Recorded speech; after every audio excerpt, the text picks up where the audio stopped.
jalan salib itu, kematian Tuhan Yesus di atas kayu salib itu harus terlaksana. Supaya apa? Genaplah seluruh nubuatan para nabi di dalam perjanjian lama dan digenapi oleh Tuhan Yesus. Anda harus yaitu percaya kepada Tuhan Yesus, menerima Dia. Kalau tidak, penghukuman neraka yang kekal itu sudah di depan mata. Apakah jawab saudara ketika diperhadapkan atau dipertanyakan satu pertanyaan berikut ini? Mari kita lihat sama-sama. Nah sekarang gini, contoh lah. Anggap aja sebagai orang Kristen, Yunia kan percaya bahwa Yesus sudah mati di atas kayu salib buat nebus dosa Yunia. Sebagai orang Kristen. Berarti Yunia cinta sama Yesus dong? Iya. Iya dong. Misalnya Yunia dikasih kesempatan ngelihat Yesus mau disalib. Kira-kira Yunia lari seperti murid lain atau nolong Yesus supaya nggak disalib atau bantuin tentara Romawi salib Yesus? Ya kalau kita percaya sama dia, harus kita nolongin dia lah. Nolongin supaya disalib? Supaya enggak. Oh, supaya nggak disalib. Supaya nggak disalib. Berarti kita juga kita kalau, mengorbankan diri kita juga gitu loh. Kalau ya. emang kita percaya sama dia juga gitu. Terus kalau nolong Yesus supaya nggak disalib, nggak ditebus dong dosanya? Oh, makanya.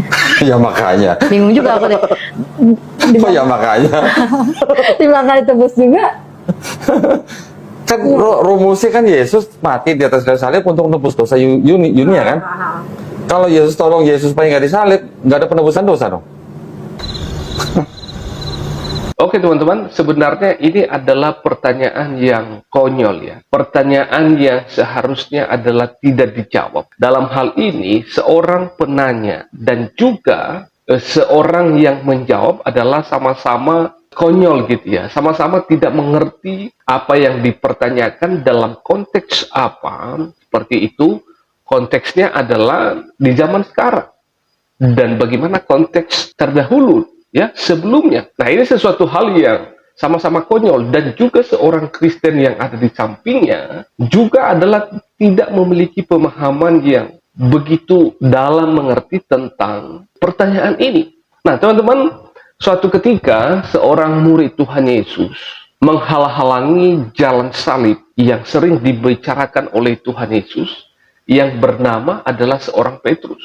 Dia menghalang-halangi yaitu jalan salib yang akan nanti ditempuh oleh Tuhan Yesus. Dan Tuhan Yesus seringkali membicarakan kepada murid-muridnya bahwa anak manusia atau dirinya akan diserahkan atau ditangkap, disalibkan, dan mati di atas kayu salib. Dan nanti 3 hari kemudian, dia akan bangkit dari kematian itu. Dan setelah bangkit, dia menampakkan diri.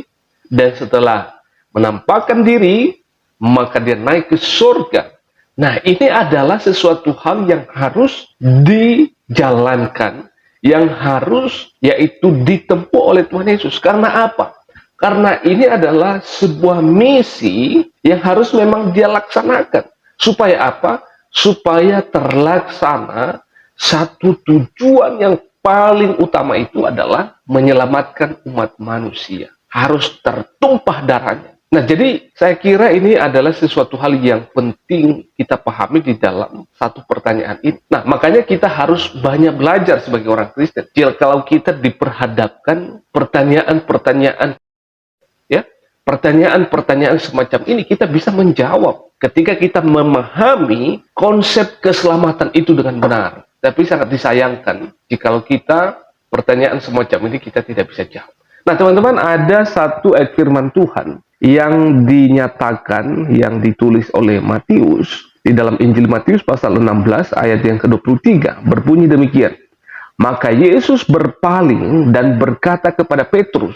Nah, konteksnya ini adalah Tuhan Yesus marah kepada Petrus karena dia menghalang-halangi jalan salib yang akan ditempuh oleh Tuhan Yesus. Maka apa kata Tuhan Yesus di sana? Enyalah iblis, engkau suatu batu sandungan bagiku, sebab engkau bukan memikirkan apa yang dipikirkan Allah, melainkan apa yang dipikirkan manusia. Jadi jelas bahwa jalan salib itu, kematian Tuhan Yesus di atas kayu salib itu harus terlaksana. Supaya apa? Genaplah seluruh nubuatan para nabi di dalam perjanjian lama dan digenapi oleh Tuhan Yesus. Nah, Sesederhana inilah jawaban sebenarnya dari pertanyaan yang konyol ini.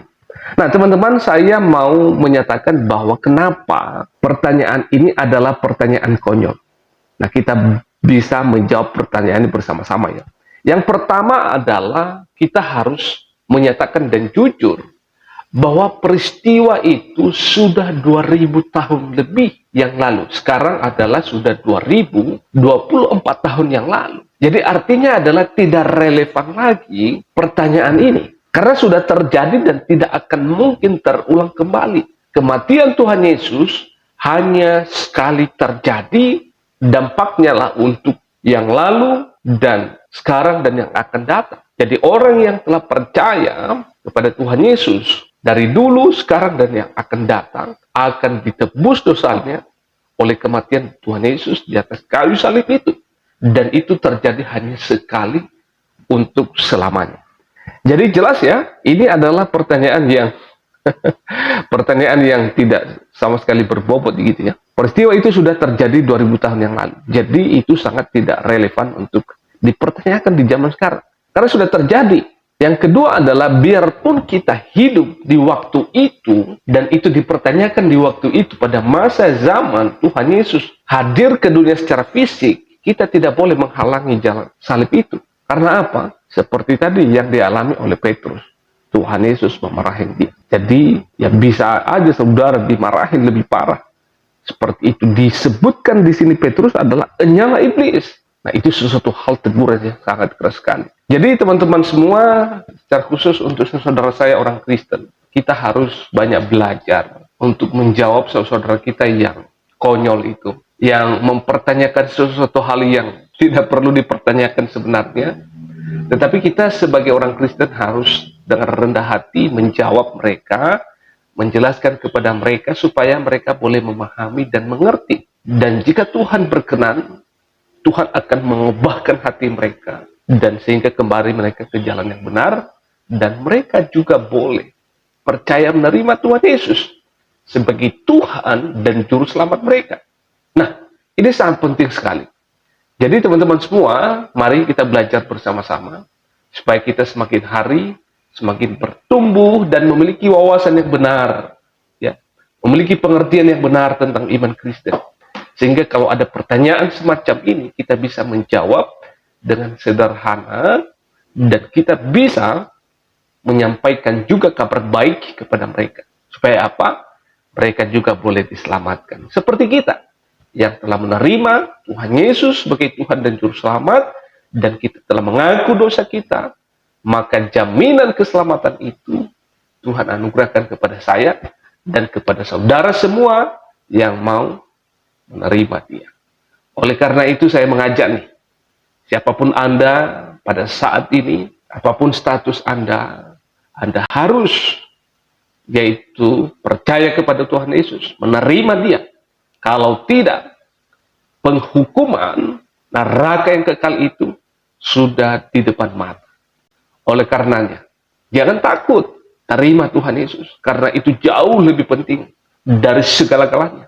Terima Tuhan Yesus, percaya kepadanya, mengaku dosa, maka Tuhan akan memulihkan Anda. Suatu ketika Anda dipanggil kembali, maka jiwa atau roh Anda itu kembali kepada surga, sang pemilik kehidupan itu. Oke, terima kasih. Allah Tritunggal akan terus menolong, memberkati kita semuanya.